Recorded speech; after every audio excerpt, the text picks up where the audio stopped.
We're ready? I think we're ready now. Okay, cool. Yeah. All right, welcome to Youth Speaks, Boulevard Baptist Youth Speaks. And today's topic, today's guest, oh my God. Wow. We're not guests, G. We're not guests. We're going to be here every week. That's not guests. Yeah, every week. So when we have somebody else in studio, then that's a guest. yeah, that's true. That's true. So we can start from the right. Or some introductions. All right. So welcome to Boulevard Baptist Youth Speaks, and on our right we have Anthony Ratcher. On the left we have Stefan Allen. And in the center I'm Anthony Ratcher. Your host for today, Hakeem Walker. And I'm Anthony Ratcher. Yeah, we know. I was just checking. Yeah, of course. We have to make sure we affirm ourselves. Yes. Yeah, that's true. Yeah, so we're going to be talking on the topic of dealing with Christian complacency. Now, guys, I gotta ask. We can probably start with you, Thomas. Is there any point in time where you would be pursuing some kind of goal, whatever it is, great or small, and then you just feel disconnected?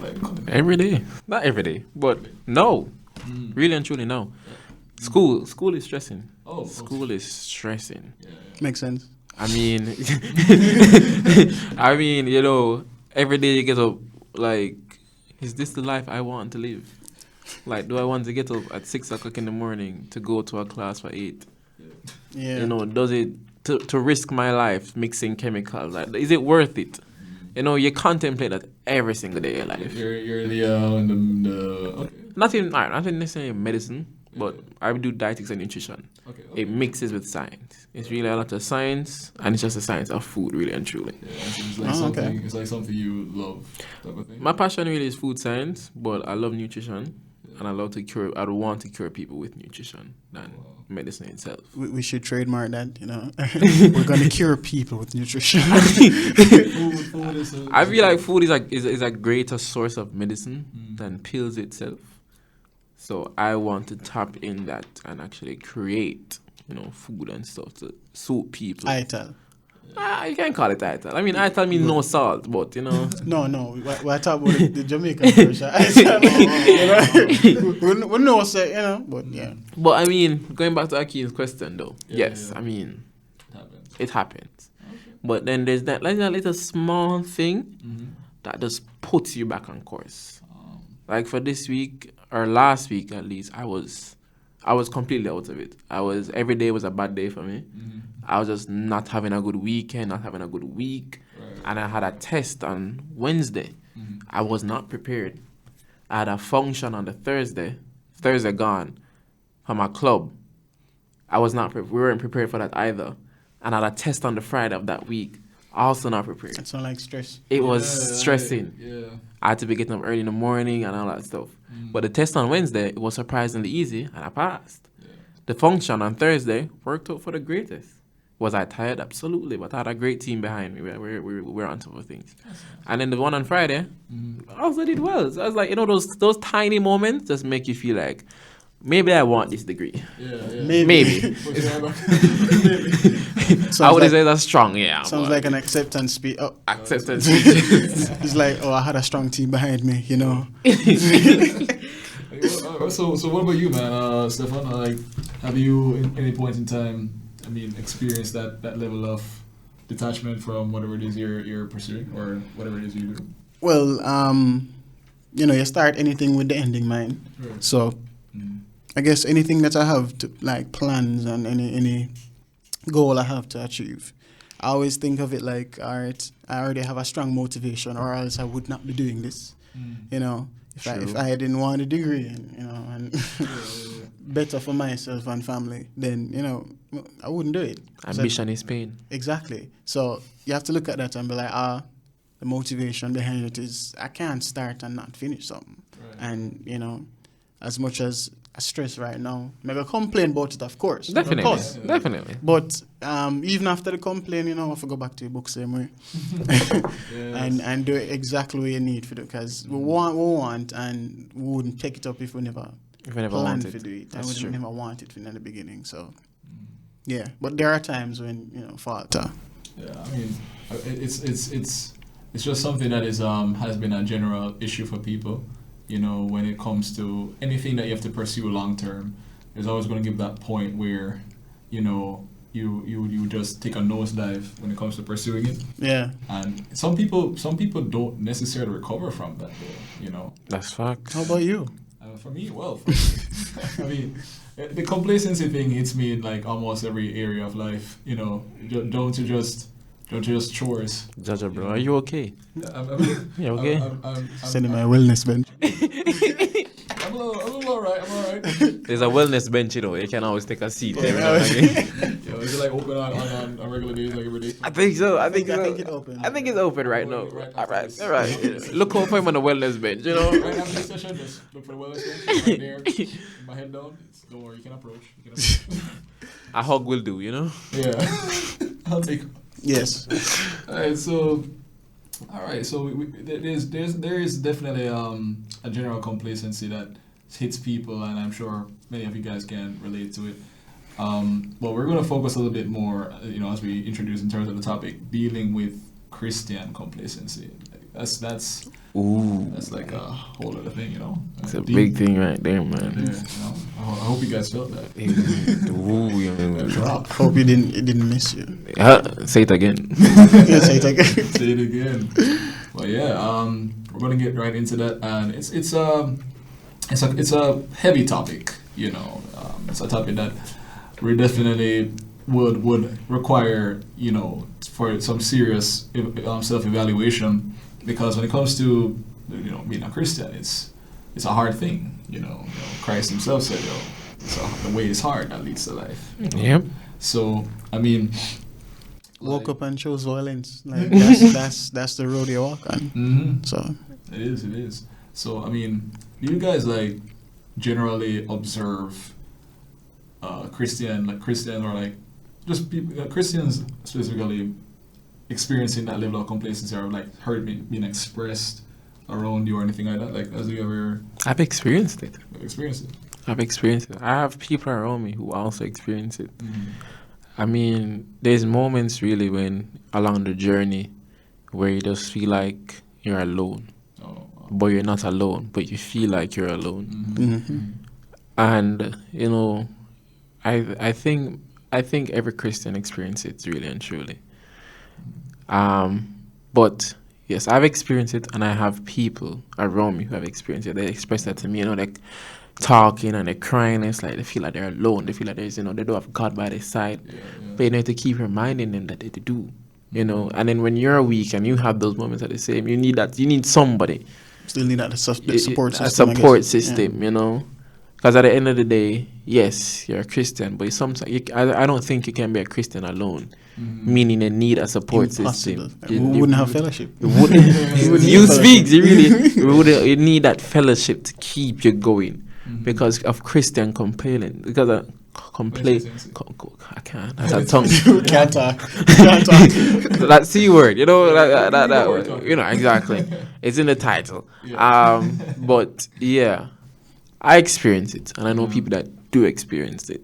So I know it's happening. Do you think it's like, you guys think like it's fueled by just this constant I'm not doing enough type of feeling? Yeah, of course. Always. Yeah. I always feel like I need to step up, you know. What am I doing in my life? Need to change, need to do this differently. It's a lot of self-doubt too, you know. Yeah, and self-reflection. If you're not reflecting on yourself, you know, you're just, you know, going about your life, you're doing something wrong.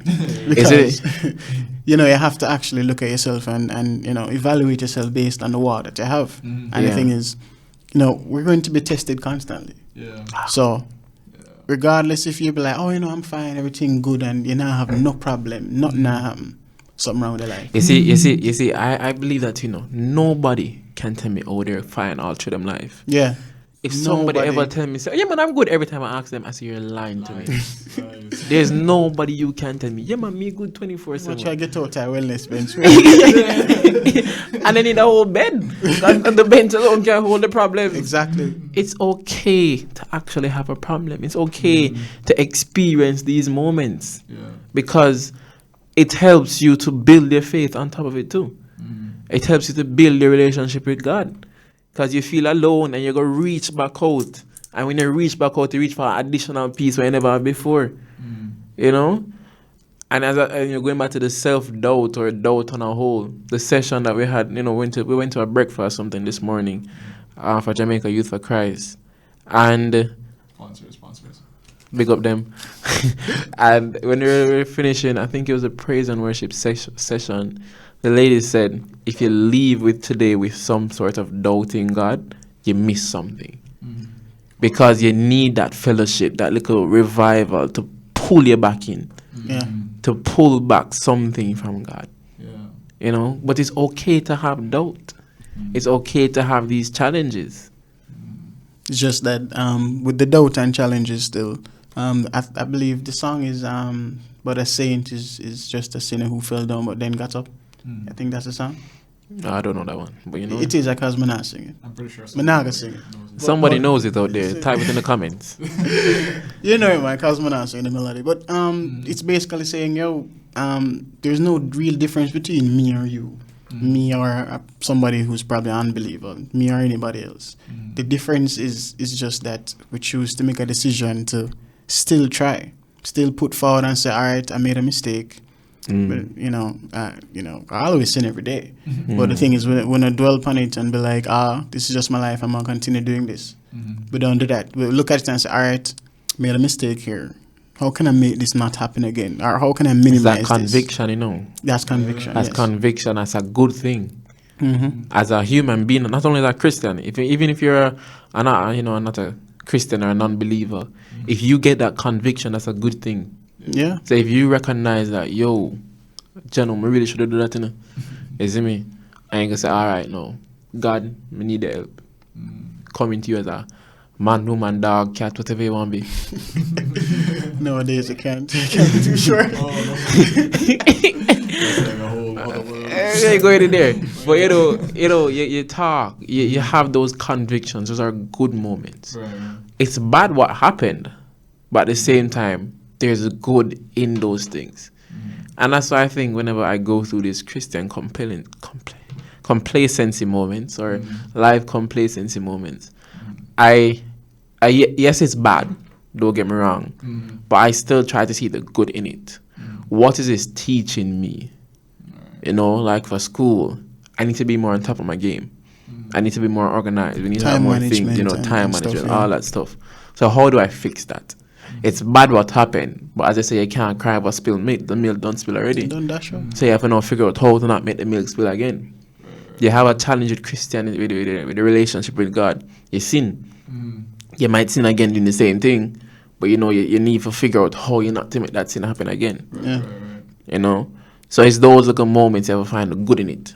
Gotta try to teach me something. Gotta try to say, you never learned the first time. Let me tell you again. Yeah. The head tough, let me tell you again. But God is patient. So put you in some situations where you have to learn. Yeah. And the thing is, when it comes on to that, and the way how it actually set up, you can also look at it in terms of if you're trying to quit a bad habit, let's say talk like smoking. You can't just go cold turkey. It not gonna work. You just stop and then you be like, oh, all right, then I'm clean. No, say work. There's a process. Anything you have a problem in your life, you have to talk to God. You have to talk, and you have to go through the process, because the thing is this: the way how I start to look at certain things, and I actually use as encouragement to other people. And you can tell me if I'm wrong, but I'm saying, if let's say you have a problem with lying, something like that, keep it as simple as possible. But yeah, let's say you always lie about the stupidest things, and you can't just stop. Why not try not to do the serious lie then? Like when you're supposed to go meet your brethren somewhere, be like, say, oh, parent dead or something, I can't follow. Sorry. Sorry. But not so serious. Not so serious. So maybe you can look at it be like, let me tone it down a bit, and then you try to cut down that. You take it in stages. Yeah, and then you be like, maybe we need, what's the reason behind why I'm doing this? Maybe I'm too caught up in what other people think about me or how I am as a person, and then that's why I tell lies. That's why I'm like, I have a X6 park up, man. Don't worry about it. I cause it there in a shop. And then, you know, because you come with all But- these different things, but all of it come from somewhere. Right. And that's why I always look at things like identity and where you find all that is with God. Because you make him know who you be. So all these things can stem from somewhere, and everything is a process. So if you have a problem with something and you want it fixed, not gonna happen overnight. And when I say I go, they go, you know, be perfect. It gotta take us. It Nobody's gotta take some time. perfect. Tomorrow you're gonna make a mistake. I guarantee the mistake I make last week, me will make it again this week when it comes on to school. But Same. But it, you know, it not gonna be on the same it's large not- scale. It's gonna be smaller than that. And then gradually we take the time and work on it till, you know, with God, it you know, you're not gonna exist no more. You're gonna be a new person. You're absolutely right, because what people fail to understand is that this walk is a process, as you definitely made it clear, and it's not something that you can do at your own pace. Like let's say you schedule in your mind that, okay, by 2024 I'm going to just be sinless. I'm just going to be spotless. Nothing is going to be wrong with me. I'm just going to stop saying I'm going to be Mr. or Mrs. Perfect. Cap. Right? And Cap. that's absolutely not true. That's cap. It's something that definitely needs to decrease, but it's not something that will necessarily leave us as long as we're alive, because the scriptures made it very clear. And Sorry. don't worry about Sorry. it. Man, this song over his mom fam. I'll get to her later. so yeah, it's We're putting some- phones on silent. I don't know what's going I on. thought I put it on I side. thought you did too. No, sorry guys, this is just And we'll definitely be cutting this out. yeah, we'll definitely be cutting this out. Maybe. So it's a process, you know. It's not going to happen at the timing or the pace that you want to just immediately. I'm sorry. Continue talking. This is staying. Yeah. It's a process that you really have to just have to give yourself grace for. You know, the Lord will build you up. You just have to put your complete trust in Him and let Him allow life's challenges and everything that, you know, needs to affect you to shape you into the person that He has called you to be. So I find that many people get frustrated because they're aiming for Mr. Perfect, Mrs. Perfect all the time, and it's really just something that scripturally is impossible for the time being as long as we're here. But the Lord will perfect us in His due time and in His due way. You see, as it's true, you know, and going back to that point that you said about, you know, God shaping us into what He wants to do through every situation, Right. every trial that we go through, every moment of Christian There's a reason. complacency Mm-hmm. is making us who we are. Every challenge we have in life Interesting take. makes us who we are. Mm-hmm. Because if you think about it, you ever see that like a picture where a guy who just walks on a straight road, he's weak, you know, he doesn't have anything. Mm-hmm. But a man who walks, or a person, not just man alone, but you know, who walks through different trials and tribulations, he comes out stronger. You don't only come out stronger in mind, but you come out strong, not only physically, but you come out stronger in your mind. You come out stronger spiritually because you've experienced these things. And then you can also help somebody who is going through something like this. Right. So Yeah. probably saying, you know, that whole line situation. If you were once a liar, you can help somebody say, yo, I've experienced this. And maybe it will never be to that same degree.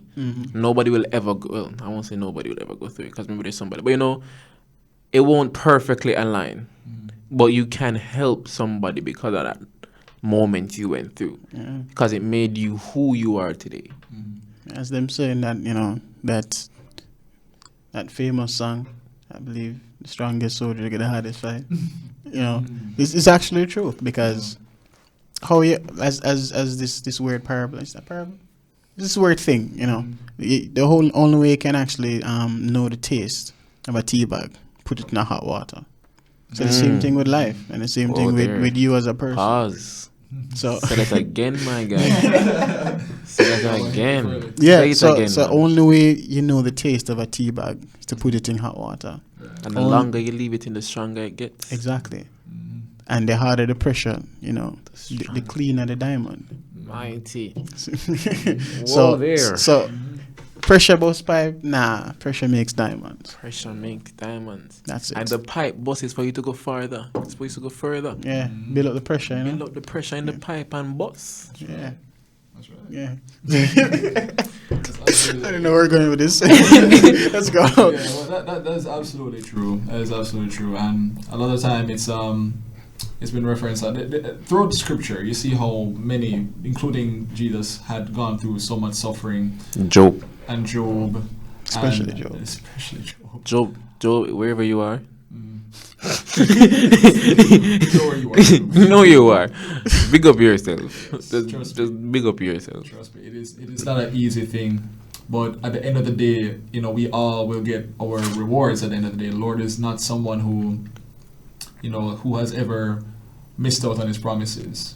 And I feel like that has definitely been something that, we as Christians, we definitely tend to forget God's promises, or we don't really we don't paste them on our hearts as much as we should, and we don't hold on to them. We tend to, there's a parable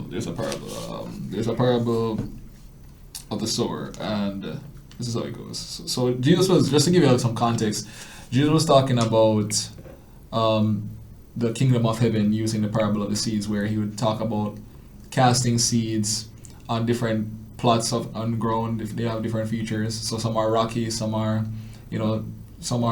good soil, and one in particular stuck out to me, and I think this is what many are struggling with, including myself.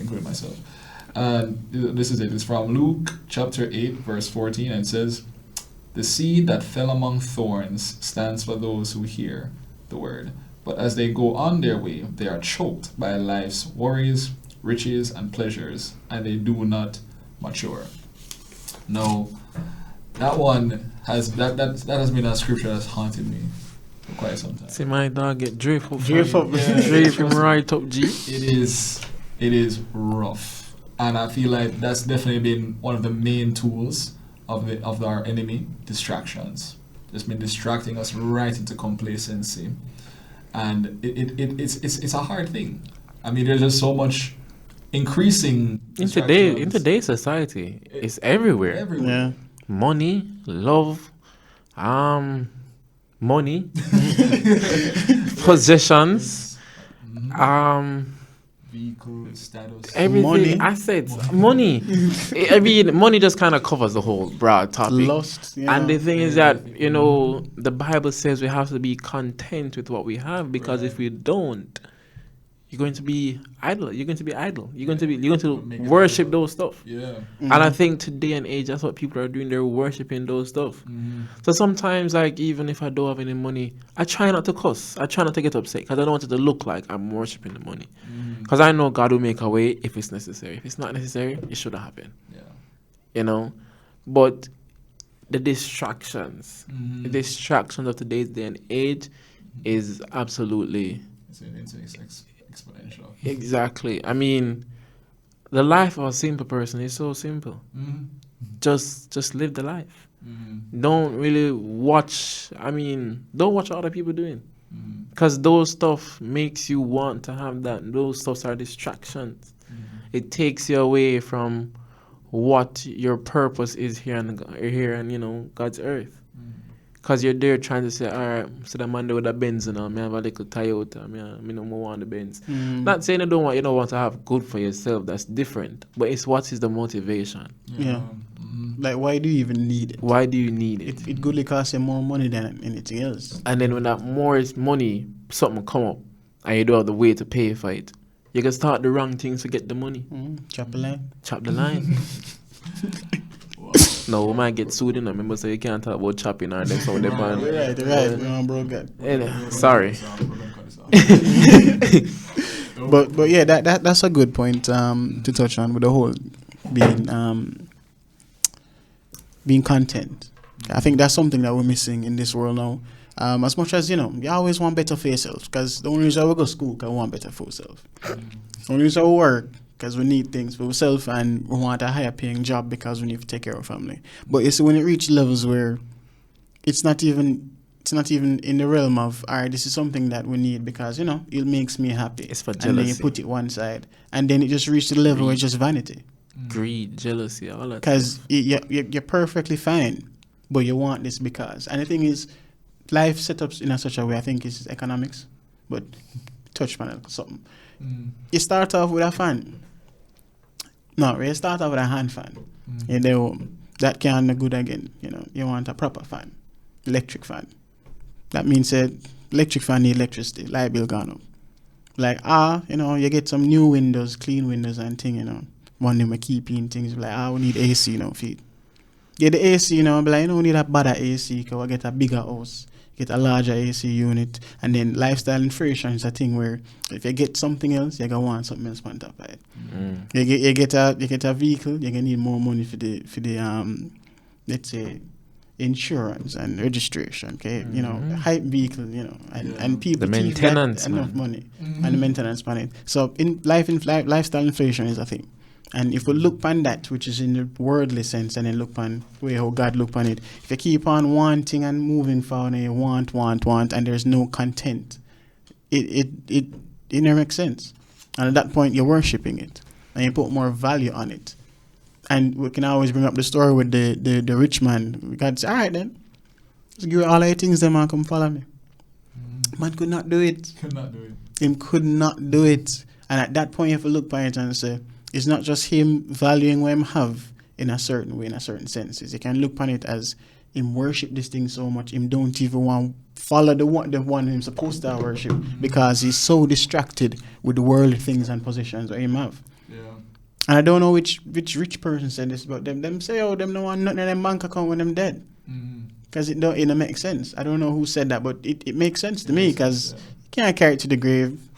I think they signed something saying that after them. I think Elon Musk is one of them, saying that after he dies. I don't know if I'm wrong. Somebody correct me, or maybe I'll put it up or something. But after he dies, him no want nobody. Him not pass on other than from one and two things now wealth. Him pay them, of course. But him not make all them wealth just gone over the place. Him probably say I donate it to this, donate it to that, and that makes sense. And that shows that the vanity not really dead. But I don't know how him stay in his life. I don't really know his motivations. But I can just speak to what I can see. Yeah, definitely. Well, I mean, we definitely dived into the different elements of what makes complacency a thing for Christians, and we've also dived into some smaller solutions as well. But I would like to know, what other solutions do you guys think you could come up with for our advice you'd give to those who are struggling with this particular thing? All right, so what do you guys think is the best advice, or what advice could you give to Christians who are struggling with this kind of complacency? Okay. I would say, as we say, don't beat yourself up. Don't be comfortable in sin and foolishness or whatever you're struggling with, but grace, because Rome wasn't built in a day, and you can't fight yourself to fix yourself. You have to actually go to him and allow him to fix and work on you in his time. So you can't just do it yourself. So I would say, give yourself some grace and don't try to do it alone. I'd say one, don't beat yourself up.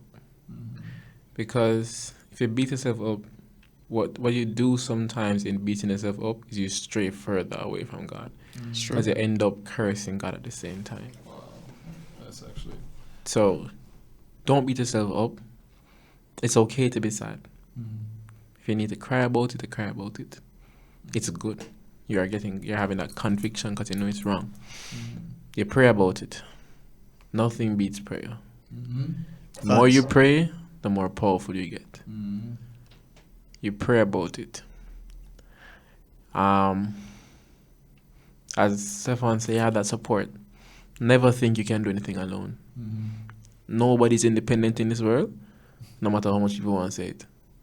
You must depend. The word dependent is in the word independent to show you that independent is self-dependent on the word independent. Facts.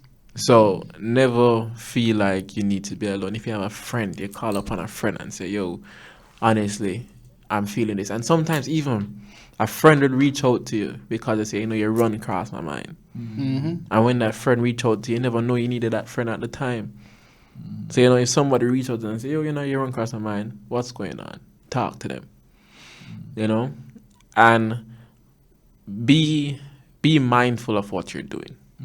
Because you don't know if you might fall into that same trap or sin again without even knowing. So be mindful. So if you're doing something and you say, well, Self-aware. So be self-aware.